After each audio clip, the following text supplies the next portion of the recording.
Recipe করছি। আসুন রেসিপিটা কি কি দিয়ে তৈরি করছি দেখি। নিরামিষ আলুর দমের রেসিপিটা করার জন্য আমি ইনগ্রেডিয়েন্টসগুলো একসাথে নিয়েছি। কি কি নিয়েছি একবার বলে দিচ্ছি। প্রথমে আলু আমি 500 আলু সিদ্ধ করে নুন হলুদ দিয়ে ভেজে নিয়েছি।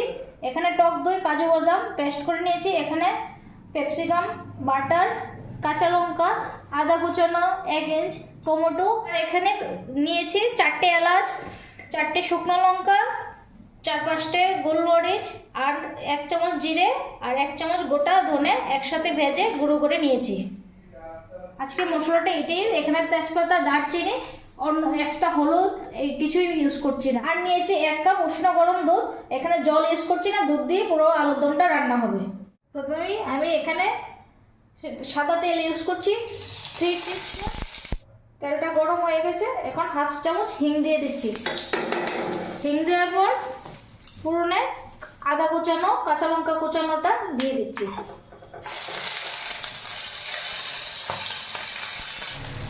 এখন সাথে সাথে দিয়ে দিচ্ছি টক দই কাজু বাদাম পেস্টটা।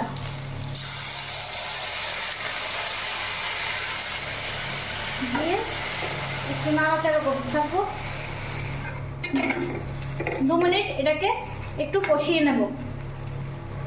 টক দই দেওয়ার পর জালটাকে মিডিয়াম আঁচে রাখবেন। আর টক দইটা কখনো ঠান্ডা টক দই ইউজ করবেন না, নর্মাল টেম্পারেচারে টক দইটা ইউজ করবেন, তাহলে কড়াইতে দিতে দিতে টক দইটা ফেটে যাবে না। টক দই কাজু বাদাম থেকে তেলটা সেপারেট হয়ে গেছে। এখন মশলাটা বানিয়ে নিয়েছি, এটা দিয়ে আলুগুলো দিয়ে দেব। মশলাটা দিয়ে ভেজে নেওয়া আলুগুলো একসাথে দিয়ে দিচ্ছি।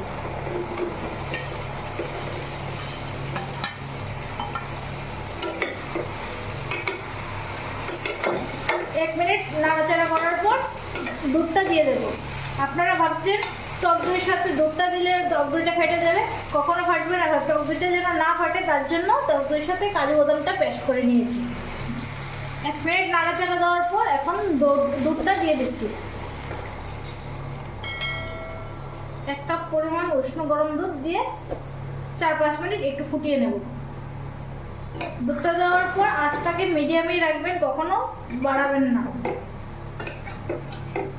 আপনারা যদি চান এটার মধ্যে সাদা আলু তরকারি যদি পছন্দ না হয় তাহলে একটু কাশ্মীরি লঙ্কা গুঁড়ো দিয়ে কালার আনতে পারেন, নয়তো বা হলুদ গুঁড়ো দিতে পারেন। আমার সাদা আলুটা এমনিই ভালোবাসি, তার জন্য সাদা আলুটাই রাখছি।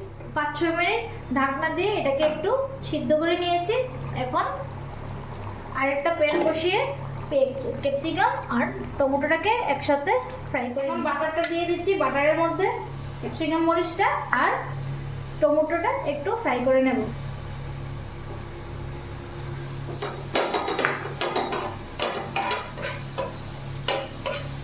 ক্যাপসিকাম মরিচটা আমি 1 মিনিট ভেজে নিয়েছি বাটারে।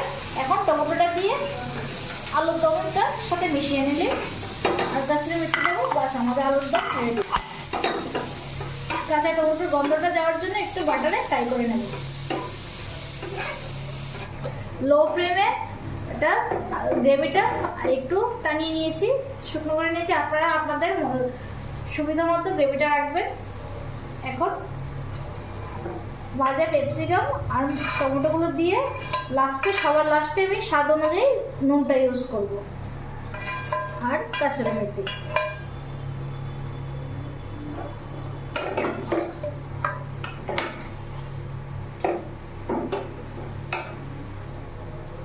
নুনটা স্বাদ অনুযায়ী ইউজ করছি।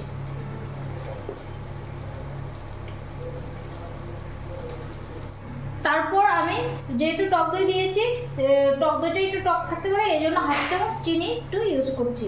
আর দিচ্ছি সামান্য একটু কাসুরি মেথি দিয়ে নামিয়ে নিলে আমাদের সাদা আলুর দম রেডি।